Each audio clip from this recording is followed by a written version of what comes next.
Good morning, students.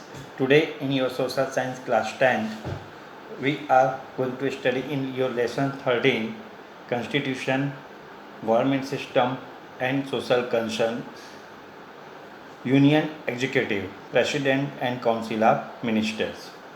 Union executive संघीय कार्यपालिका, president राष्ट्रपति एंड काउंसिल ऑफ मिनिस्टर्स मंत्री परिषद. The branch of government that implements the policies and laws approved by the legislature and performs administrative functions is called the executive. इसका मतलब ये लिखा है, सरकार का वह अंग जो विधायिका यानी लेजिस्लेचर, विधायिका द्वारा स्वीकृत नीतियों और कानूनों को लागू करता है और प्रशासन का काम करता है, कार्यपालिका कहलाता है. As we saw earlier, the executive also plays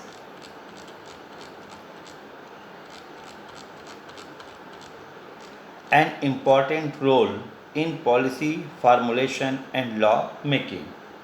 जैसा कि हमने देखा है, कार्यपालिका की नीति निर्माण और कानून बनाने में भी अहम भूमिका है.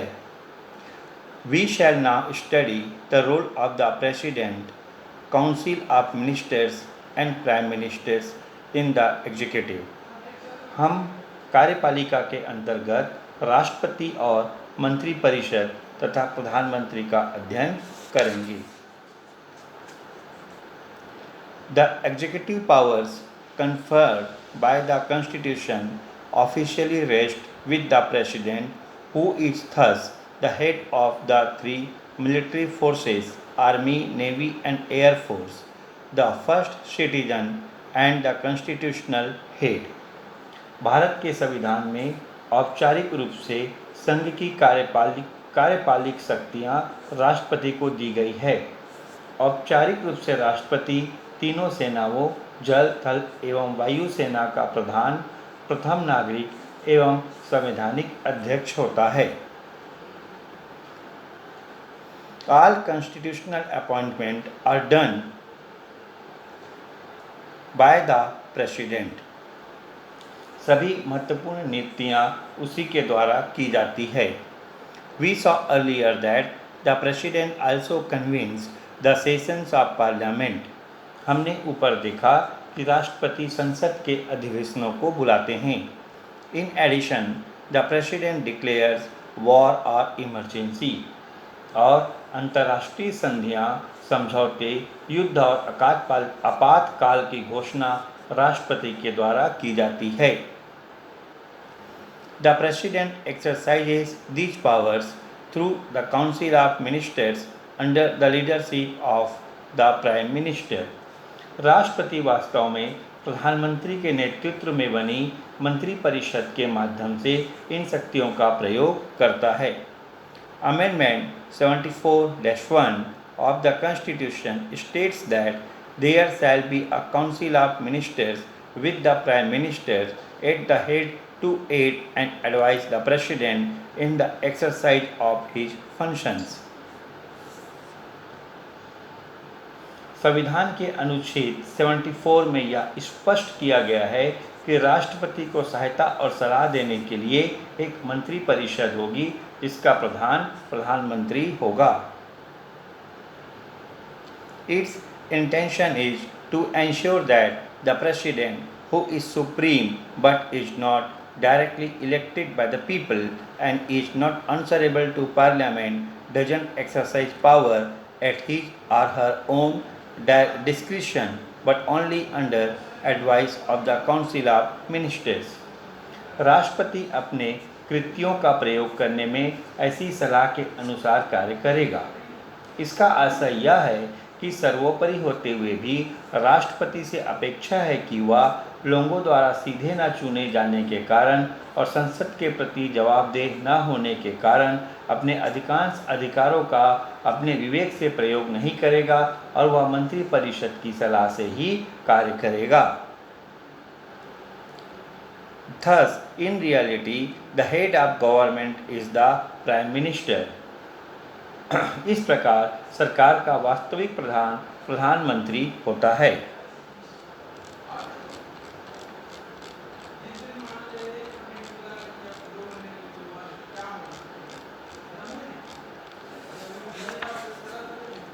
But the president can exercise his or her discretion in some situation. परंतु कुछ महत्वपूर्ण कार्य राष्ट्रपति अपने विवेक से तय करता है। For example, if the Lok Sabha doesn't have a clear majority, the president can appoint the prime minister at his or her discretion. उदाहरण के लिए लोकसभा की बहुमत की अस्पष्टता की स्थिति में, नॉट क्लियर की स्थिति में, प्रधानमंत्री को राष्ट्रपति स्वविवेक यानी अपने निर्णय के अनुसार, अपनी बुद्धि के अनुसार, डिस्क्रिशन से नियुक्त कर सकता है। The president can also return a bill passed by the parliament for reconsideration, although he or she has to approve the bill if the parliament passes it again. किसी विधेयक को जिसे संसद ने पारित कर दिया हो तो राष्ट्रपति उसे पुनर्विचार के लिए संसद को वापस कर सकता है। हालांकि यदि संसद उसे फिर से पारित कर देती है तो राष्ट्रपति को उसे अपनी स्वीकृति देना आवश्यक है। Similarly, the president can return a recommendation made by the prime minister and the cabinet for reconsideration, but will have to approve if the cabinet passes the recommendation again. इसी प्रकार या इसी तरह प्रधानमंत्री व मंत्रिमंडल की सिफारिशों को भी राष्ट्रपति पुनः विचार के लिए लौटा सकता है। अगर मंत्रिमंडल उसे फिर से पारित कर देता है तो राष्ट्रपति को उसे अपनी स्वीकृति देना आवश्यक है। Now here is a question. Even though the president is formally the supreme authority, why are his or her powers so limited in practice? अब आप ऊपर के पैराग्राफ को पढ़ के उसके अनुसार बताएंगे कि औपचारिक रूप से सर्वोच्च पद पर होने पर भी राष्ट्रपति को व्यवहार में बहुत कम शक्तियां क्यों दी गई होंगी।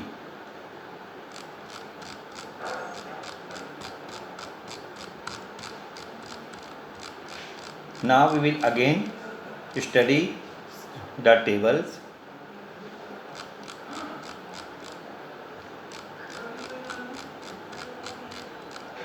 Union Executive, President and Council of Ministers. संघीय कार्यपालिका, राष्ट्रपति एवं मंत्रिपरिषद। In this figure 13.4 Rashtrapati Bhavan, ये राष्ट्रपति भवन का पिक है। नाउ यूनियन एग्जीक्यूटिव, अब हम ब्रीफ में इसको स्टडी करेंगे जो पढ़े हमने।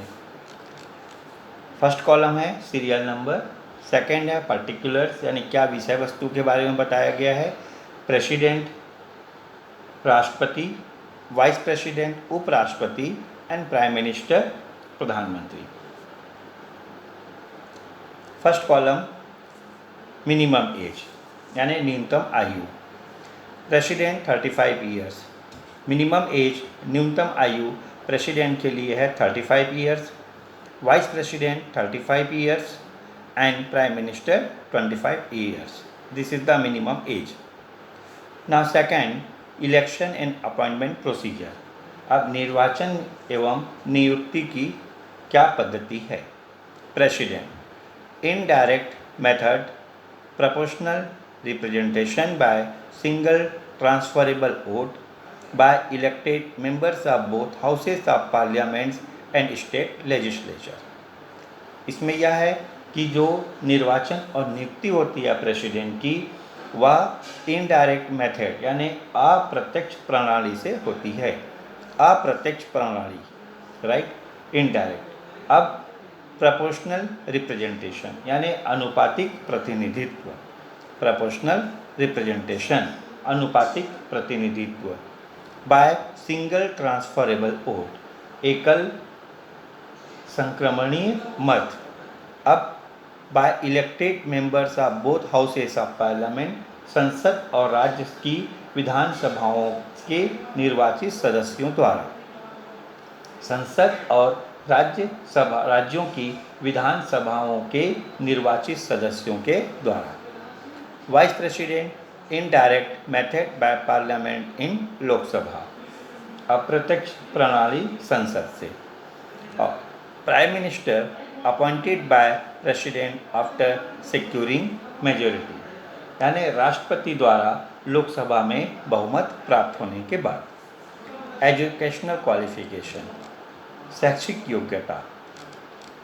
प्रेसिडेंट नॉट स्पेसिफाइड यानी निर्धारित नहीं है, वाइस प्रेसिडेंट नॉट स्पेसिफाइड निर्धारित नहीं है, और प्राइम मिनिस्टर नॉट स्पेसिफाइड निर्धारित नहीं है। अदर क्वालिफिकेशन, अन्य योग्यता क्या होनी चाहिए प्रेसिडेंट बनने के लिए? Qualified to be member of Lok Sabha, qualified to be member of Lok Sabha यानी लोकसभा सदस्य होने की योग्यता हो। Qualified to be member of Rajya Sabha, Rajya Sabha का सदस्य बनने की योग्यता हो। Endorse by majority in Lok Sabha यानी लोकसभा में बहुमत का समर्थन हो। ओथ, शपथ।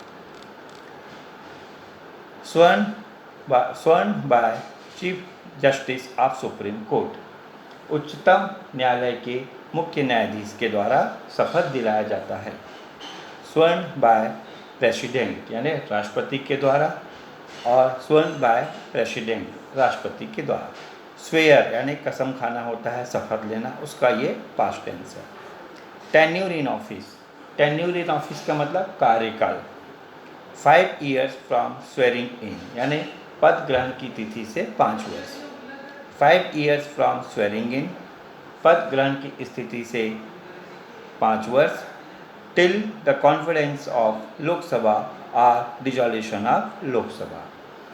प्रधानमंत्री के लिए क्या है? लोकसभा की समाप्ति या लोकसभा का विश्वास होने तक। अब मेथड ऑफ रिमूवल यानी पद से हटाने की प्रक्रिया। प्रेसिडेंट राष्ट्रपति। Impeachment which can be brought by any house of parliament, impeachment यानी महाभियोग। महाभियोग जिसे संसद के किसी भी सदन द्वारा लाया जा सकता है। Majority of members present in Rajya Sabha and endorse by Lok Sabha, Rajya Sabha के तत्कालीन सदस्यों के बहुमत से जिससे लोकसभा सहमत हो। If no majority in Lok Sabha, ये है प्राइम मिनिस्टर के लिए। If no majority in Lok Sabha can be remove by president, Lok Sabha में बहुमत न होने पर राष्ट्रपति द्वारा हटाया जा सकता है।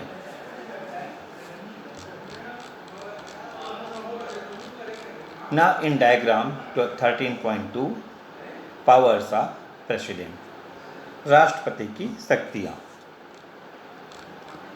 पावर्स ऑफ प्रेसिडेंट, राष्ट्रपति की शक्तियाँ।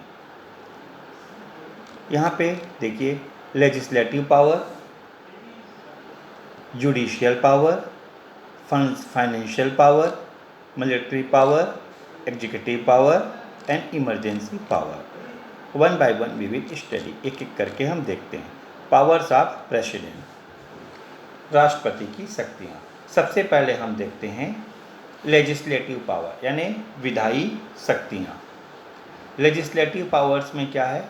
समन, prorogue session of both houses of parliament, यानी दोनों सदनों की अधिवेशनों की बैठक बुलाता है तथा बैठक की समाप्ति की घोषणा करता है। Define qualifications for members of parliament on advice of election commission, यानी सांसद की योग्यता का निर्धारण चुनाव आयोग के परामर्श से। Promulgate ordinance and give assent to laws, यानी अध्यादेश जारी करने व कानून को स्वीकृति देने की शक्ति। ऑर्डिनेंस, अध्यादेश। सेकेंड, अब जुडिशियल पावर क्या है? जुडिशियल पावर यानी न्यायिक शक्ति। ग्रांट पार्डन, यानी क्षमादान की शक्ति है राष्ट्रपति के पास। Seek advice from supreme court, और सर्वोच्च न्यायालय से परामर्श मांगने की शक्ति है प्रेसिडेंट के पास। पावर्स ऑफ प्रेसिडेंट में अब हम देखते हैं फाइनेंशियल पावर यानी वित्तीय शक्तियाँ क्या है। Assent to introduce money bill और ग्रांट यानी वित्त विधेयक या अनुदान को पूर्व स्वीकृति। कंट्रोल कंटिजेंसी फंड यानी भारत की आकस्मिक निधि पर नियंत्रण।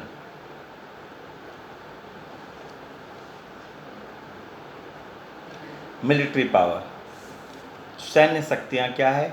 Supreme commander of arm force तीनों सेनाओं का मुखिया होता है। डिक्लेयर वॉर और पीस युद्ध और शांति की घोषणा करता है। एग्जीक्यूटिव पावर ऑफ प्रेसिडेंट राष्ट्रपति की कार्यपालिका संबंधी शक्तियाँ। Appointment to important constitutional post such as prime minister, governor, attorney general, controller and auditor general यानी महत्वपूर्ण पदों में नियुक्ति जैसे प्रधानमंत्री, प्राइम मिनिस्टर, राज्यपाल, गवर्नर, महान्यायवादी, अटॉर्नी जनरल और CAG controller and auditor general. Appointment of ministers on advice of prime minister यानी प्रधानमंत्री की सलाह पर मंत्रियों की नियुक्ति। इमरजेंसी पावर ऑफ प्रेसिडेंट राष्ट्रपति की आपातकालीन शक्तियाँ। Declare national emergency following outbreak of war, foreign attack और आर्म रिबेलियन यानी युद्ध या बाह्य आक्रमण या शस्त्र विद्रोह से उत्पन्न आपातकाल की घोषणा। Declare presidents rule in state यानी राज्य में राष्ट्रपति शासन। डिक्लेयर फाइनेंशियल इमरजेंसी यानी वित्तीय आपातकाल की घोषणा।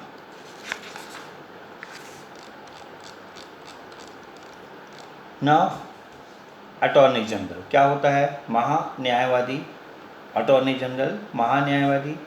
The government's primary law official who gives legal advice to the government यानी भारत सरकार का प्रथम विधि अधिकारी जो सरकार को कानूनी सलाह देता है।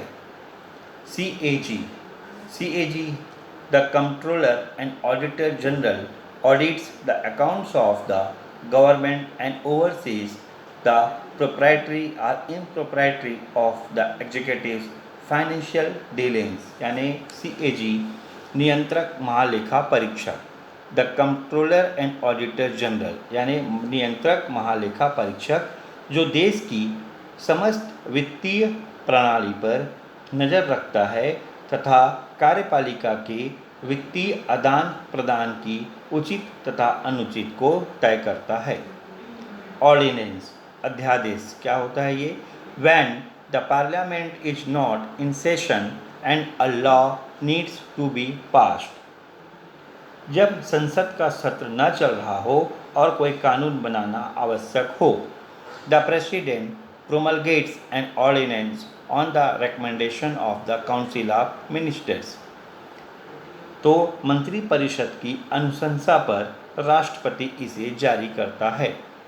The ordinance lapses within 6 weeks of the start of the next session if it is not made into act और संसद के सत्र प्रारंभ होने के 6 सप्ताह के अंदर अगर यह अधिनियम नहीं बनता है तो यह समाप्त हो जाता है। So my dear students, this is enough for this video. Revise the lesson and do the exercise. We will continue in the next video lesson. And in the next video lesson, we will study about Prime Minister and Council of Ministers.